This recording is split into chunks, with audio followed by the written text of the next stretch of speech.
This week, it's time to build. Picked up a scrap chunk of steel from the local steel yard, and it's time to see if we can come up with something useful. Okay, so now what project are we doing today? So I've had this rear tire gate for a little while from CavFab. Awesome piece. I absolutely love this thing. It works out real well. And they actually have it set up so they've actually got a couple of little nuts welded in the backside. So these bolts come right out. They're not actually holding anything on, but those come right out, and that gives me a really good mounting point to be able to put my high lift jack. So high lift jack, farm jack, call it whatever you want. Fantastic piece of kit to have on the vehicle for recoveries, for lifting the vehicle if you have to change a tire. Sometimes you can actually use it as a come along or even a winch. But really handy, not super expensive piece, but always a great piece to be adding to your truck. So I've had the gate on here, and I just haven't had a way to actually attach the jack. So today we're going to get into that.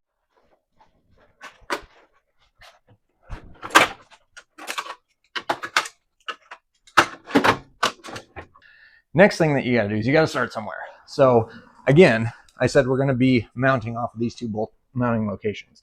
So we're going to be getting measurements off of that as well. But I also need to look at my tire right now. Right now I've got the factory size tire, and it measures out just over 32 inches in diameter. And when I upgrade, I'm going to go to a 37. So I'm going to be adding a little bit more width to this thing. The radius is going to grow by about 3 inches, 2.5 inches. Over here. So I have to be able to account for that, because I'd hate to have to rebuild this piece once I up my tire size. And then if I ever went to 39s, that'd be changing stuff as well. So you want to look at the measurement from here to your bolt holes as well. And then another one that sometimes people forget about on stuff like this is as the tire carrier opens up, you can see that you get closer and closer here between the tire and the body mount there. I'm not the body mount, the backlight, as well as the body here. So you have to be able to account for that. You want to make sure that this piece, when you bolt that in, is actually going to sit right where you want it to. It's not going to get in the way of anything here. You're not going to hit your taillight and break it. We already have plenty of options of doing that on rocks and stuff. So you don't want to do it just because of something you built and you didn't build it quite right. So always take some time, think through how the piece is going to function, how it's going to sit, and just make sure that all your clearances are accounted for and everything's good to go. So like I mentioned, these things, not terribly expensive. Great piece of recovery equipment to be picking up. This thing I've actually had for a long time. I actually picked it up, I think, when I was 18. I've run it in every single off-road truck that I've had since. But I mean, you can get parts to rebuild the things. They're pretty stout. They hold up real well. You do have to be careful with them because they can get a little bit rowdy on you, we'll say. But great piece of kit to add to your truck and help you out in a lot of sticky situations. Let's grab some measurements off of this thing and we'll keep on moving. So after you've gathered a bunch of measurements, pardon the chicken scratch, then you can move on to actually starting to build the template. With something like this, I'm going to be folding the sheet metal a little bit, so I'm going to have a good template to work off of. I like to use just super simple, cheap poster board. You can get it at the 99-cent stores, Walmart, grocery stores. A lot of places have it. But that stuff's nice. It's got a little bit more to it than just regular paper. You can actually fold it up, build the pattern that you want to do, make sure you can see what the final product's going to look like. And again, it's cheap. It's easy. I've also used soda boxes. They work real well. It's a little bit thicker material than this, but they work pretty well as well. But just find something good to do some templating out of, and that way you can actually build the final product in the cardboard, and then you can see what it's going to look like and how it's going to fit and function as well. So one thing that I absolutely love, again, about paper is with the paper you can mess up and you can make adjustments and changes. And one thing I did after I had it all put together and figured out, I'm going to have another gusset up here that's going to be inset a little bit. And if you notice, I've got material here for the gusset, but I don't have it for the return. And this piece right here is going to be where I'll have a bolt sticking out that'll actually grab the high lift jack. That's going to be the part that's going to hold the jack to the mount. So in this section here, this top section, I didn't actually leave enough material on this side to make my gusset be able to return there. Right here, it would have to go on the outside of that piece, and that's not what I want. So again, with paper, I've got myself a little bit of note here. I'm actually going to add about a 1/2 inch to this side, which is also going to change this angle, but that's not too big of a thing. But in having that 1/2 inch there, then I have a 1/4 inch reveal like I did down here, and then my gusset. So my gusset's going to be inset just a little bit. But again, doing it on paper allows you to make those mistakes, think through those mistakes, and make those changes when you get to the final product. All right, let's get after some steel now. After I got my template all designed and laid out, folded it up, made sure everything was going to work on it just right how I wanted it. It's then time to transfer it over to the sheet metal. Now, when I transfer it to the sheet metal, I have to think through it just a little bit just to make sure I'm going to use my sheet metal most efficiently so I'm not throwing away a ton of waste. Nice thing is this piece that I had a real nice factory edge to it. And with that factory edge, I'm able to use that with the long straight edge that's on the side of my bracket that I'm building. So I'm able to kind of maximize that material and get as much out of it as possible, as well as saving myself a little bit of cutting time just with that long edge. You can see I got everything all marked out here, labeled and ready to go so that we can start cutting this thing. And then we know all of our transfer marks so that we know what needs to happen in every area on that sucker. Next up, it's time to cut. There's so many options for cutting out metal like this. You can use torch, sawzall, angle grinder, whatever you like, whatever you have access to. For this one, I'm just using the plasma cutter. It's kind of quick and easy. I use a standoff tip on my plasma cutter. You can use a drag tip if that's what you got, but I just use a standoff. I have some little guides that help me to cut long straight lines and hold the torch off just right, so it works real well for me and gives me a decent cut. Since I'm already cutting, and because I haven't welded with my machine for just a little bit, I always like to cut a few coupons for practice pieces.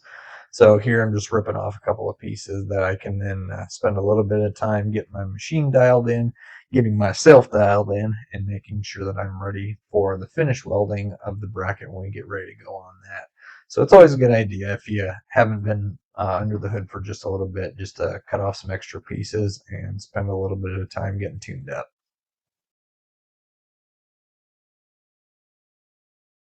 After getting the bracket all cut up, there's inevitably a little bit of slag on the perimeter of it. So I just like to take some time to get the slag all cleaned up. Quick and easy way that I like to do it is just grabbing the hammer and just kind of tap the edge of it, and that breaks the slag loose. If you try and grind all the slag off, you're going to burn through a bunch of abrasive material, and it's going to take quite a while. So just a quick pop with the ball peen hammer and touch it up real quick with a grinder, and it's good to go. Next up, it's time to cut the notch that will locate the jack handle when it's mounted. After drilling a pilot hole and using this 1 3/8 hole saw, a little bit of cutting oil, we cut through that no problem and got that thing ready to go. I left extra material when I made the bracket initially so that the hole saw would have plenty of room to cut that hole. So now that I've got that notched out, it's time to nip off the end and get that thing cleaned up. Next up, we're on to the metal brake. I like to use a square to get that edge nice and true, just square it off the face of the brake itself, and that way I have a good straight line. That also allows me to get additional lines squared up and make sure everything's good and true with each other. This is just a simple Harbor Freight 20-ton hydraulic press. I got the Swag Off-Road press brake attachment there, and it works out real well. Unfortunately, no air over hydraulic setup for me, just the hand pump, but it holds up real well, does exactly what I need, and for as much as I use it, haven't needed to make that jump just yet. Maybe one day, we'll see. So something like this, it's actually really easy because I've got tons of leverage on this end of it. I actually just like to hold a little pressure on it and then start tapping down here at the bottom. If you just kind of lean on it, you can see it kind of wants to arc this whole area. So I want to make sure that I'm focusing the bend down here at the bottom. So just kind of lean into it and keep tapping at the bottom until it comes down.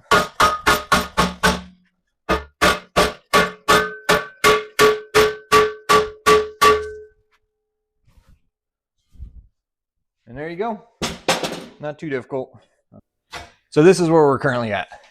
We've got the bottom for our base here, a little bit of angle to kick up just to kind of hold the foot of the high lift. And then we've got the little piece up top to kind of grab the handle. Next, I've got a couple of gussets that I want to make for it.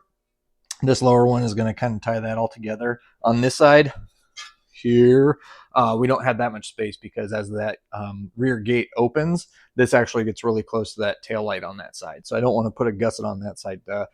That might get into the way of it, but this gusset over here is going to be plenty strong to stiffen this thing up. We've got those 2 bolts that's going to hold this thing on, so it's not going anywhere. So that'll work out real well. I've got another piece of scrap. We'll get some gussets measured up. I wanted to kind of wait to do the gussets on this just because I didn't know what I was going to have for a bend up here on the foot.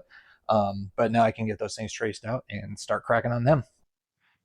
For the lower gusset, I can just mark my upper point and my lower point and then basically connect the dots. On this, I don't want to bring it to a fine point up top, so I'm going to leave just a little bit of stick out, and that way the weld bead will have a nice area to go and it won't blow out the metal.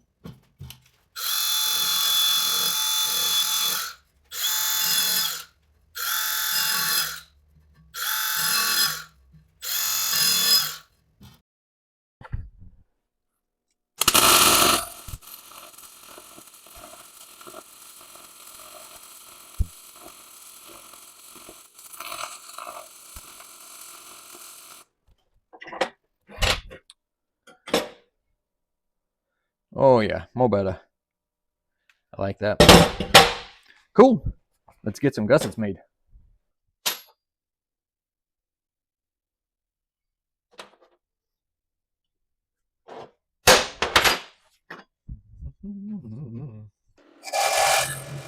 For making small brackets like this, the bandsaw is always just so nice. It's pretty quick and easy. Doesn't make near the mess that a lot of the other cutting methods have, and it just cleans up real well. It doesn't take a lot of cleanup after the fact too. Then after getting that thing cut, just hitting it on the belt sander a little bit to get those edges cleaned up, knock the burr off just a little bit, and it's in real good shape and good to go, and slap that thing together.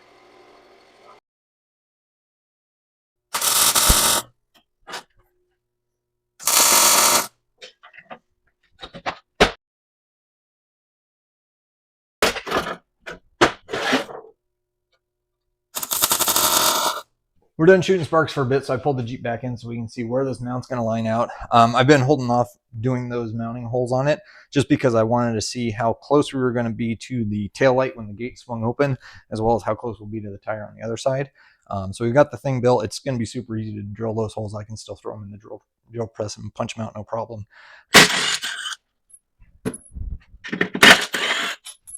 So it really makes the most sense to be checking it with the gate open. So right there is the closest that rack and the jack mount will ever get to the tail light. Now, one thing to pay attention to on the jack is you've got the two pins as it goes up and down, and those things actually, they'll come out at different points, so you have to kind of make sure you're leaving room for that so that you don't accidentally mount this thing and have the pin come out and pop your tail light one time when you're pulling the groceries out of the back of it or something.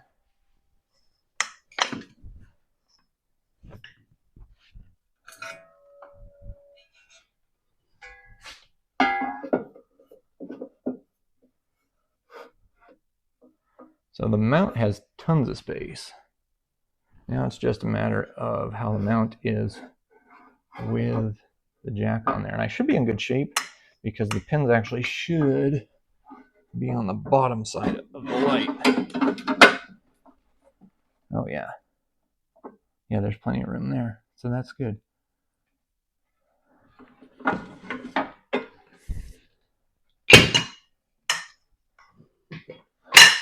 All right. Let's see. We get one of these things marked. We can make some bolt holes. Let's do it. For metal layout, I always like to use a scribe. It etches into the metal, so it gives you a little bit of an edge there that you can see real well, whereas a pencil, sometimes the graphite will actually blend with the color of the sheet metal. The scribe also gives you that edge that allows the center punch to get in there and align real well for when you go to mark the hole. A couple of quick center punches on our scribed marks, and now the drill bits have a really good place to contact and make sure that we're drilling exactly where we want those holes to be, and it's not allowing that bit to walk and wander around. So I always like to center punch and not just put the drill bit on there and hope it's going to end up where I want it to be.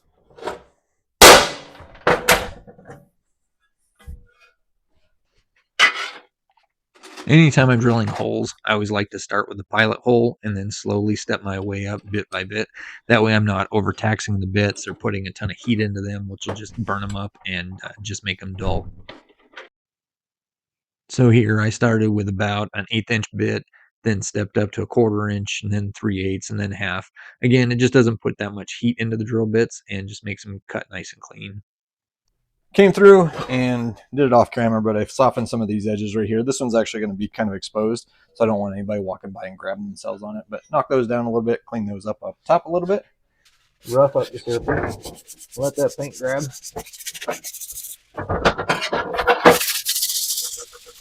So get it all cleaned up. And then for this, because this is bare metal, I'm going to use self-etching primer. Etching primer, what that does is it kind of bites into metal a little bit better than just a standard primer does.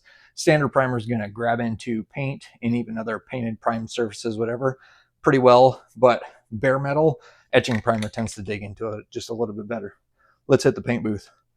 So when you start spraying, don't coat it super heavy. You want to just kind of dust it on and let the paint get just a little bit of a bite in there. And then that's going to make the falling coats have something to pick up on as well. So just kind of fog it on. Make sure to get the edges. All right, we'll go with that and then we'll throw some paint on. Back in the booth for round 2. All right, that's pretty much set. So, or set enough. So again, I've got my color here. I'm just using, this one's a satin black. No, yeah, satin. Again, like I said, I've powder coated the other pieces. So the goal here is to attempt to kind of match what's there. Matching paint to powder, or even paint to paint, a lot of times can be a pain. So just try and get it the best I can. And do my best not to paint my neighbor's house, because they probably appreciate me not doing that. Final round. Get some top coat on this, let it dry, and then slap this sucker on.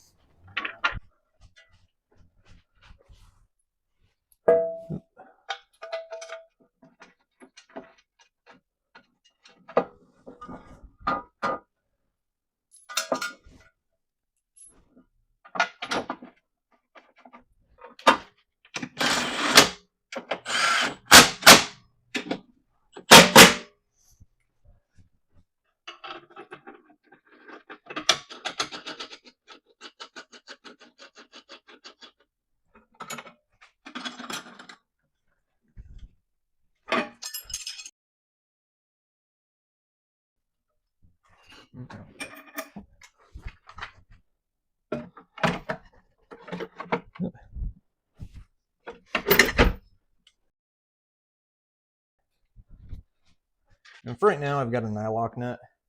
Just makes it a little bit nice. It you're gonna lock that thing down well without being a huge pain. Yeah, you gotta take it off with the tool, but if I'm going wheeling, I'm taking tools. So not super worried about that. And that's cool. That gets it flush, so it's right at the edge.